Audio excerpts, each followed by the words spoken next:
Here we are in Hong Kong. Our goal was to do a first 48 video, but unfortunately we landed during a tropical depression that turned into a tropical storm right before a super typhoon hit. Ragasa. Yeah, so this is what we got. Yeah! Hi, we're Ashley and Nigel. We recently quit our jobs and sold our home in Seattle and are now traveling the world full time. Welcome to our channel.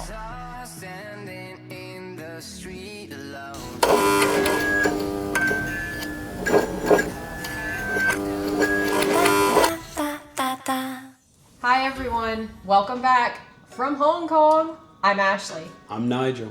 And we're Our Roaming Empire. Hong Kong is a massive city in a very small area. Buildings everywhere on the island, buildings everywhere in the peninsula. It's really a fusion of East and West. You might be wondering, is Hong Kong part of China or not? Let's break it down really quickly. Hong Kong is a special administrative region of China, which means it's one country with two separate systems. This system allows for Hong Kong to maintain a degree of autonomy in certain matters, except for foreign affairs and defense, which China takes care of. This is an arrangement that is set to be renegotiated in the year 2047. The currency in Hong Kong is the Hong Kong dollar. We'll try to have some translations for you guys as we show what we ate so that you can see the difference between the US dollar and the Hong Kong dollar. Also, Hong Kong does have accessible US apps, so you can still use Google Maps here. That's different from China. When you're in China, you're actually not able to use that and you have to use something else. Let's break down the geography of this beautiful area. Hong Kong is situated on the southern coast of China, bordering the South China Sea. The territory of Hong Kong itself can be broken down into four main areas. Hong Kong Island, Kowloon Peninsula, the New Territories, and the outlying islands. Hong Kong Island is the financial and commercial hub. It's known for its iconic skyline and massive skyscrapers. That's why you'll find the longest continuous escalator in the world. And it is long. The Kowloon Peninsula area is located on the mainland. It's a bustling area known for its shopping districts like Mongkok and TST. The New Territories technically include the peninsula as well, but it also is a vast mix of urban areas and rural landscapes. The outlying islands are also a part of Hong Kong, which accompany 200 different islands, the most famous being Lantau Island, and that's where you'll find the Big Buddha. And the airport.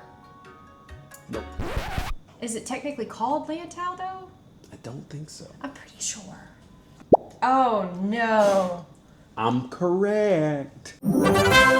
Public transportation between the island and the main peninsula is seamless. You really need to focus on getting an octopus card when you're in the airport. It will give you a chance to do any type of transportation that is bus, ding ding, MTR, or even a cab. It also covers restaurant payments too. For our visit, we decided to stay on Hong Kong Island in the Wan Chai area, which is right smack in the middle of the island. As we landed, we were in a small tropical storm, but as soon as we got to Hong Kong, we started to realize there was a much bigger storm behind it. We didn't yet know how big. Our first couple days were just torrential downpours. The tropical storm that we landed into just sort of sat over us for a while. Then we had one day of sun and then a super typhoon.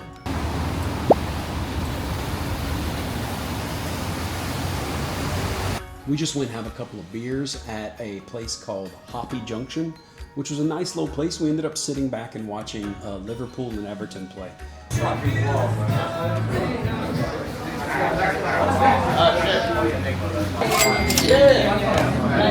Pretty humid. After the beers at Hoppy Junction, we stopped at an awesome yakitori place around the house, Yakitori Kabako. Yakitori!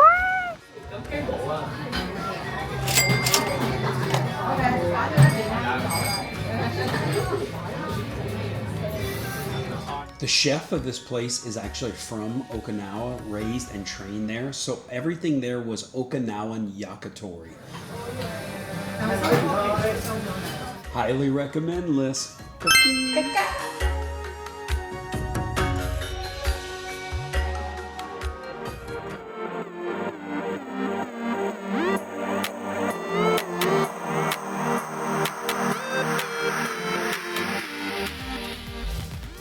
By this point, we had started to realize that there was a super typhoon coming in and it was looking to hit Hong Kong head on. One of the worst storms the Earth has seen in 2 years. We're deciding to stay. We're on the 37th floor of this building. You see, we're pretty high up. We expect to be swaying a bit. Over the next 2 days, we're gonna go and get supplies and hopefully everything goes well. We good luck. We good luck! We good luck. And we will be putting out a video on the typhoon.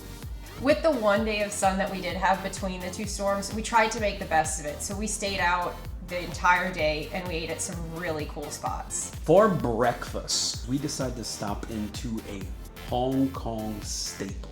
Capital Cafe in Wan Chai.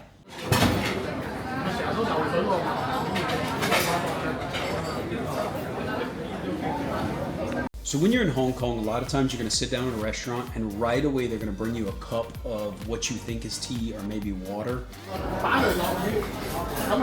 It's not. It's not a culture that just hands out water like that. What that glass is for is for you to disinfect your utensils. It's an extra step Hong Kong takes to make sure that all the people they're serving are leaving healthy and not filled with gut bacteria. Whenever they hand you stuff, you can wash off either your chopsticks, your forks, your spoons, all in that. Then you pull it out, you dry it off with a napkin, lay off on the side. Some of the best eggs I've ever had. Toast. Who knew Hong Kong could do toast so well? So well. The toast is this thick, no crust. It is fantastic. I'm not an egg or breakfast person really by nature, and this rocked my socks. They're still there. I also had the French toast. French toast, y'all. Not too sweet. The syrup they gave me even was a perfect mix of sweet and savory. The butter melted perfectly on it. One of the crazy wins for me though, this was the first time I got to try the famous Hong Kong milk tea, which I'm not a big tea person. I'm a coffee boy through and through. It had such a coffee-like flavor, even though they don't use coffee. But right as you finish sipping it, that full herbal effervescence of tea hits you. It's fine. It completely blew my mind. Another good thing about Capital Cafe, and really all the restaurants that we've been to, portion sizing. Oh, thank you. Very, very aware of what you can eat and what you should eat so that you don't overeat as you're walking around in the city. A lot of the restaurants in Hong Kong, especially some of the more local, budget-friendly restaurants, really have the vibe of kind of get in, order, eat, get out, feed and service as many people as possible. Again, it's not personal, it's not rude, that's just sort of the culture. After breakfast, we walked from Wan Chai to the Central Business District to the mid-level escalators. A gorgeous walk. The architecture here is so different and innovative, almost frightening in some cases.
because the storm was coming in, it did get bright, it did get sunny, but it also got really humid. I mean, like the most humid these two Louisiana cockroaches have ever seen. I am not a cockroach. We sweat a lot. A lot. Like a pool's worth. Like if she would have shoved me in one of those beautiful fountains we saw, I would have been just as wet. Yeah, felt like we were walking through a wet sauna the entire time. It is so humid. It's wet, y'all. It's wet. Sweating out on my goo.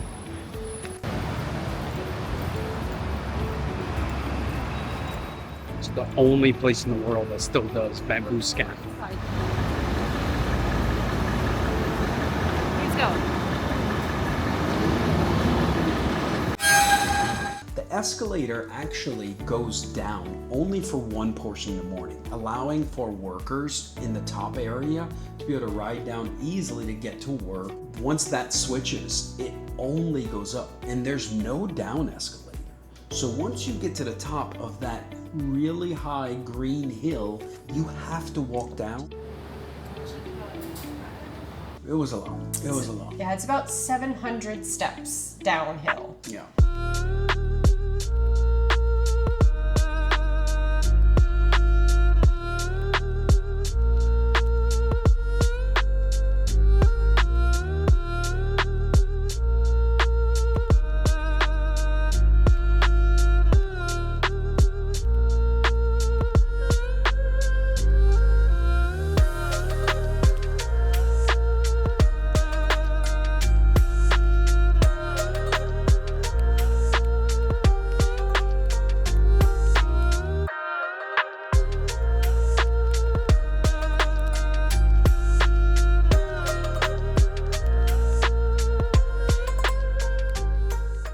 So we're really sweaty, Yep. and we just got up the escalator. The So mid-levels to the top. We're at the peak of the mountain as far as it goes. yeah, Now we have to walk all the way downstairs.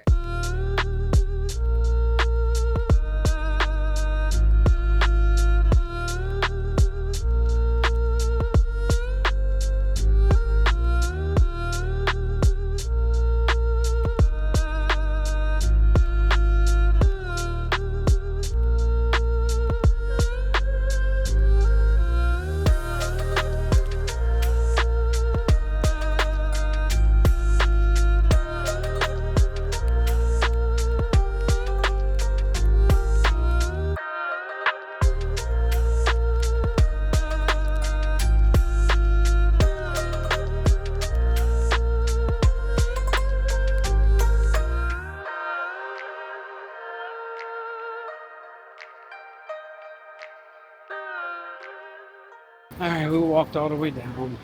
We My tried to shirt, stop. my shirt is like Fully soaked. like I would have jumped in a pool. We tried to stop for a drink, but it's Monday in the middle of the day. That day before a super typhoon starts to come, so no I guess- bars open. I guess we should have expected that. Yeah. All right. You need one? What? One thing we would say about the escalators, it was amazing, and it's a vital portion of the people who live in Hong Kong. But for a tourist, you're not going to want to go too early. We thought go early, less crowds. Unfortunately, a lot of the shops, a lot of the bars, a lot of restaurants on each level weren't open. The only thing that was really open was coffee shops, and it's 96 degrees out with 100% humidity. Our goal was to really stop in at each level and walk into a place. Like spend a little bit of time, go up the next level, do the same thing, and kind of just walk around and experience it that way. Didn't get a chance to do that. So we'll definitely try it again next time, and hopefully we'll get to experience that. But luckily, we get to fail at stuff, so you don't have to. Failing for your benefit. I don't know what this is. Jazz hands. Should I do it too? Oh, it looks weirder when I do it. How much do you want to jump in? 80%. I am dripping. All I have is pants because I was like, oh, that'll work. That won't work. That won't work. Mama rock. Your mama's a rock. Huh? Well, all joking aside, much as she is a loon bag, she is a rock. She's your rock. She is. But she's also... There is a noodle place that we've been told about called Bill Key Wonton Noodles.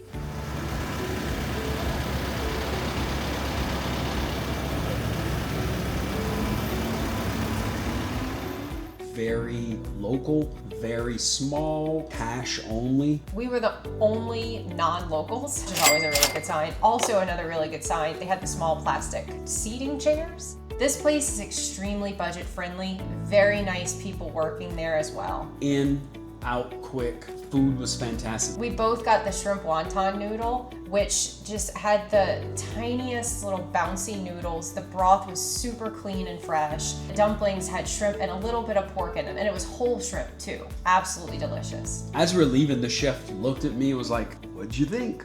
And we were like blown away, blown away. Yeah. We're definitely gonna hit that up 2 to 3 more times.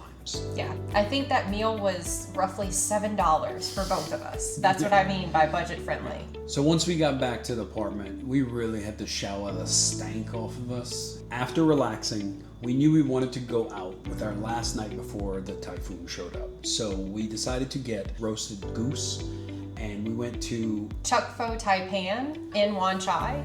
famous for their roasted meats. It was absolutely amazing. This is the first time I've ever had roasted goose like this. Also had crispy pork. Pork belly, yep. Wonderful. Served over the fluffiest rice you can ever imagine. Yeah, I had the barbecue pork and the roasted chicken. So I think we tried every single roasted meat that they had. Really, really great. Very fresh, friendly people. Also budget friendly there too, considering the roasted meats. I really like their like NASCAR like shirts. It almost looked like they were like a pickleball team being sponsored. Great food. We will be back at that place too. Absolutely. And then after dinner, we headed to TST so that we could see the Symphony of Lights from a rooftop bar called Eyebar. Really fancy seafood restaurant. Look at that guy.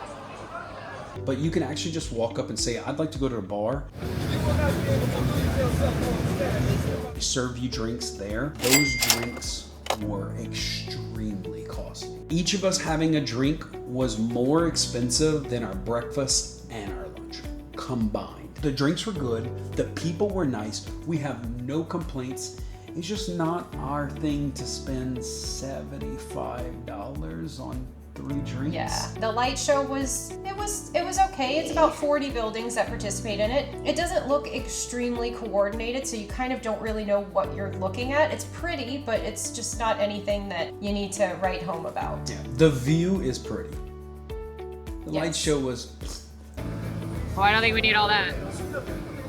No. So after that, we rode back to our place, which took us a total of 6 minutes to get back, which is crazy. True story. If you know the distance. Insanity.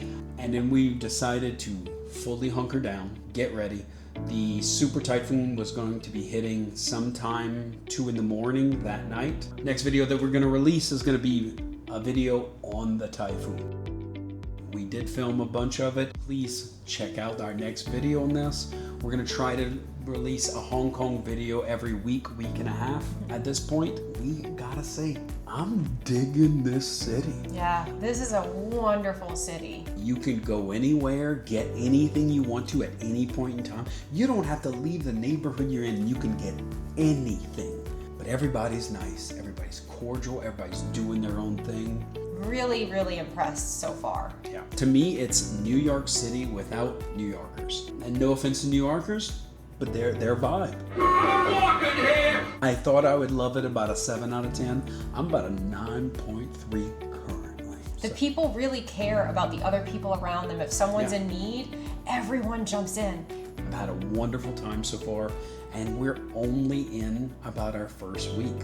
And most of it was a wash. With 2 storms. Yeah. One being a super typhoon. I'm really excited to spend 3 more weeks here. We're gonna eat so much good food. You're gonna see it. You're gonna wanna come here. You're gonna contact us. Like, hey, how can we do? And we're gonna help you. Thank you for showing up for this. I'm Nigel, And I'm Ashley. and we're our roaming empire. And please, as much as you can, keep chasing that itch. Ta-caw! Caw.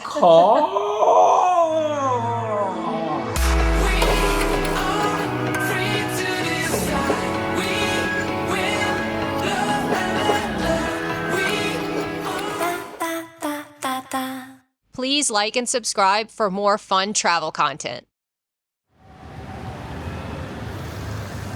Nigel doing Nigel stuff. sit down